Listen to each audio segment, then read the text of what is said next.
Adolescents are not monsters. They are just people trying to make it in the world among all the adults. This was said by Virginia Satir, who was an American author and also a psychotherapist who specialized in family therapy. Virginia Satir liked to believe that children and adults have the same amount of knowledge, just that parents experience their experiences before the children, obviously. Which leads me to why our topic today is so important. Open communication between parents and children is the crucial building block of life. If you don't have communication with your parent, you'll never know how to make it through the world without some guidance. The reason why I feel so strongly about this topic is because being raised by a single parent, I had to depend twice as much on my mother as I would if I had a mother and a father. Most of my single friends also discovered that they have no communication with their parents. Even the ones that did have two parents didn't have any communication at all, which makes less sense because you would think two parents, twice as much communication. Obviously, that's not true nowadays. Which I realized that's a problem. If you don't have communication with your parents, how are you ever going to succeed in the real world if you don't have any advice, that you don't have someone to guide you down the right path? Which leads me to my 3 points of how to create a healthy, open communication relationship. The first is to start by opening up your situation to being able to have an open communication relationship with your parent.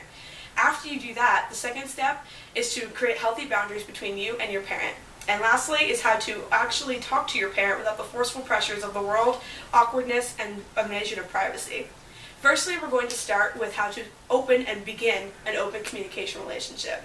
There are 3 main keys to start this. First, you have to learn that it's a two-way street. Kathy McCoy from WebMD states that it's a two-way street because both parent and child have to be able to communicate openly with one another, which means you have to give and put in what you want and what you want back. So you give what you get. So in order to make your parent want to care about your open relationship, you have to care about theirs just as much. And lastly, you have to be able to be honest with your parent. Honesty is the building block for basically any relationship, but it's even more so crucial with your parent. Considering there are so many things you don't want to tell them and you want to hide due to your fact that you want to keep your privacy as a teenager. But the fact is, if you don't trust your parent, they're not going to trust you. And if you guys do not have trust between the two of you, how are you ever going to be able to open up a communication relationship with them? Simple fact is, you won't be able to. Keeping it honest and remembering that it's a two-way street will ultimately bring you to building the base of your foundation for your open communication relationship. After you discover this, you have to move on to your second step, which would be creating your healthy boundaries between you and your parent. Now, you might say, how can we have an open communication relationship if we have healthy boundaries? The fact is, everyone has to keep their space and have privacy. There are some things you just want to keep to yourself, and that's okay. Both parent and child have to remain that balance where the adult is the adult and the child is the child.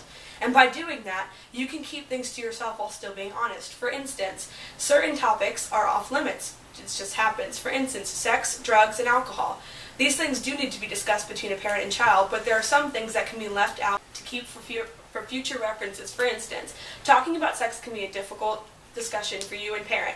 Sometimes your parent is not ready to discuss this with you, or you are just not ready for it yourself. The simple way to stop this is to create a healthy boundary and decide whether or not you're going to explore it further, or you're just going to leave it simple and discuss it at a later date when you are more of age. The next thing to do after you create your healthy boundaries is to maintain them, to be able to understand that both you and your parent have to keep these boundaries and that they both have to respect them. You have to respect your parents' decisions and they have to respect yours. Ultimately, you have to learn where your boundaries stop and where the adult and child relationship begins and where the open communication can end. There is always a moment where there's going to be something that's hard to talk about that you're just not ready for, and that is okay, because a healthy boundary will make it so that way you can still discuss it in a simple way and leave the hard stuff for later on in the future date. After you create your healthy boundary, you have to make sure you continue to stay honest and be able to tell your parent you're not comfortable with what you're discussing. It's okay to want to wait and to explain it in a further date or to just not talk about it at all. Sometimes healthy boundaries are there to protect privacy and to keep the parent and child from going into their separate ways and becoming more estranged. After you learn how to do this, the last thing you have to learn how to do is to have your open communication relationship and take away the pressure. Pressure is everywhere. You get pressure to tell your friends, you have pressure to tell people at school, you have pressure to tell everyone about your business all the time in this day and age. And it's a hard thing to keep the pressure out of your conversation. For instance, the simple way to keep pressure out of your conversation is to send out trial balloons. Kathy McCoy from WebMD states in the Teen Health Communication Guide that you have to communicate with your parent through what makes you feel comfortable, and vice versa. For instance, a trial balloon is where you can send out a topic relation to your parent, and in turn you can decide whether or not you're ready to engage in that conversation. A simple way to do that is to consider using transition phrases, which take the topic you want to talk about and combine it with something that's non-committal. For instance, let's say you want to talk about drugs and alcohol. A simple way to do that is to gauge your parents' reaction by sending out a trial balloon. By saying, "How do you feel about this?" or "What is your opinion?" it gets their opinion on your subject before you actually involve yourself at an intimate level. Transition phrases can be simple. They can be simple things just like asking how an opinion is, or asking for advice, or asking for a view or past experience from your own parent. These transition phrases will often lead into your trial balloon, which often lead into what brings you to your communication level. For instance, talking about sex can be a difficult thing for both your parent and for child. By sending out a trial balloon, it's very simple to gauge your parents' reaction to see whether or not they're ready to talk to you about sex. Kathy McCoy also states that by using direction and going into the conversation with what you want to end with is the most simple way to send out a trial balloon and have your reaction all at the same time. By figuring out how you want your conversation to end when you begin, it will make it so much simpler. By knowing whether or not you want advice or an opinion or you just want someone to listen, your parent has to know what you need from them so that way they're not overstepping their boundaries. It's very simple to send out these trial balloons, and it's both what you and your parents do in everyday life with other people you just meet. You gauge their reaction and you try to introduce yourself into their life without overstepping your bounds. You do it every day, you just don't realize it. And the most simple way to do it with your parents is just to make sure you take it one step at a time and use your transition phrases to enter into a trial balloon phase. Now, I know it seems difficult with your parents, and sometimes it's difficult with parents and their children. Sometimes parents don't know how to send out trial balloons to their children without overstepping their bounds as an adult and going into the friend zone. It's a hard thing to build open communication, especially when you don't know whether or not your child is going to respond. But that brings us back to the first part and the second part. Now that you've completely built the foundation of your communication, it's very simple to do this.